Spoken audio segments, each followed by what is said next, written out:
But he said that we see from this just what the massive extent can be, and that's how the importance of a parent and of the honor that's due to them. Now, why I'm starting there is because Grandpa excelled in this himself, and not all of us knew him in that time, but I remember every day he used to go to see his mother, and it meant that on the way to work, instead of going straight to work, as you know, it is like the traffic, he would stop and he'd go and see how his mum was, and she was staying in a place on the way where she was happy, and he would look after her, and he would see her again after work. Am I right? Mm. And he lived around them. He told me himself one time, he said that for his father-in-law, when he got older, Harry Kalman, he said he remembers he used to always cut his toenails for him and look after him. So he was a person who had a tremendous respect for his predecessors. Now, in our way of thinking, as you know, we believe that every generation is worse, lower level than the previous one. So when he was looking up to his forebears, he treated them with great respect. But he also had the way of treating the later generations, us and everybody else, even our grandchildren. I don't want to say even, but our grandchildren as well, with that same kind of honor, with that same kind of respect, which was so imbued in him.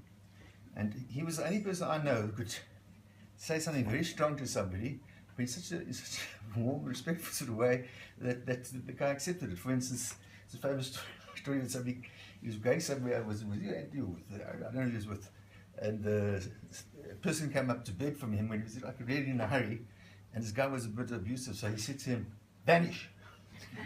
That's what he said, vanish. And that's what the guy did. He vanished. He disappeared. I did it in 1,000 words. If we get out with our life, it would have been very special by itself. So he was that kind of a person. He had a sweetness that was with him in everything that he did, and that the sweetness got him through in and out of a lot of scrapes, I'm sure. And I remember in his pharmacy, people would come in, and what would happen is he hated to spend money on stock. Now, it's probably a good lesson to us in some ways, but if he could keep a half a thing, he would keep a half a thing. And so somebody would come and say, "Yes, I want that lipstick, please." He said, "Sure." He said, "Would you like a cup of tea? I'm just going to get it for you now." And he'd run to the back, phone the wholesaler, and he'd send his driver to go fetch the lipstick. And I had a friend who was in one of his supplies, and he said to me, he said, "You know, your father-in-law drives us mad." I said, "Why?" He said, "Because he wants something, the minimum order is, let's say, 4 dozen. He just wants 2. Not 2 dozen, 2. He said, "Well, so that," he said, "How am I supposed to sign it?" He said, "In the end, we gave it to him. It was too much." So his sweetness, as I say, it enabled him to act. If I did it, would be chutzpah, and he did it, it wasn't chutzpah. It was not at all that. It was just a sweetness. And it's the same sweetness that he had when also, that if people had, let's say we made a mistake at something, done something wrong, not even anything to do with the family, did something bad, he would always find a way that when you finished talking to him, and he hadn't even really judged the situation, he made you feel good. He said, "Oh, isn't it amazing how you were able to this, or how, gee, you say it so clearly." You know, he started talking to you about your clarity with which you presented your problem and stuff like that. In the end, you just felt great, and that was him. Am I right? Mm-hmm. He was just tremendous at that. He and I, obviously, we had a lot of fun because we were sort of spent a lot of time together. I was very fortunate, I guess, and we used to play a lot. So I learned a lot from the things that he's playing as well. And I just on the subject of sweetness, before I forget, when everybody used to go up to Sydenham or somewhere like that, and you need him and I here for Shabbos Friday night, and he sang with me this miras, which he used to like to do. When a lot of people around, he felt pressured, and he couldn't always keep up with the speed because he needed to breathe as well. So, but together we could go slower, and it was very nice. He actually had a very sweet, lovely singing voice, which maybe is where my sons get it from. I don't know where else it is. So he was just a person that was really overall sweet. But you know, if you say sweet, you feel very namby-pamby. He certainly wasn't that. He was out there. He told the story. He told everybody in the family, I think, at some time, he said when he wanted to open a pharmacy, he'd been in a building somewhere in Joburg, and the new medical center was going to open there, Johannesburg. Was that Lancet or was it the other way? No, Medical Medical Towers. Medical Towers. So it was going to be, for pharmacists, this is a joy. A building, whatever floors, 10, 12, 14 floors of doctors. So everybody's going to come out with a script, and he would be right there as you come out. So he went in to the owner, the developer. He told me the name, but it's not really relevant. Milne, yeah. Okay. So yeah, they actually were some kind of neighbours. So he didn't even go through the street. He walked through the fence, the gap in the fence between the houses, and he went to see Mr. Milne. So he knocks on the door, and Mr. Milne says yes. So he says, "I'm Benjamin Cohen. Says I want to speak to you." He says, "Come in." So he comes in. Now Milne didn't know him at all. And Milne was a very, very big developer. I don't know who I could compare him to because I don't know who's big now, but he was massive. And so Milne said to him, "What do you want?" And he then told him what he wanted. He wanted the pharmacy in the building you're going to put up. And the guy said, "Well, why should I give it to you?" He says, "Why not?" And the guy says, "It's true, why not?" So they gave it to him. He rented it to him.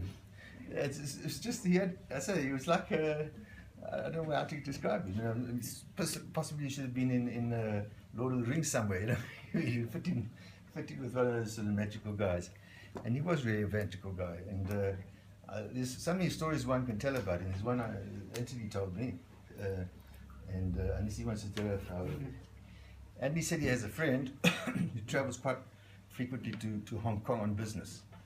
And he says that the guy went into one of these tailors, which 2 hours later come fetch your suit. And he was talking to him, and he says the guy says, "Where are you from?" He says, "I'm from Johannesburg." He says, "Oh."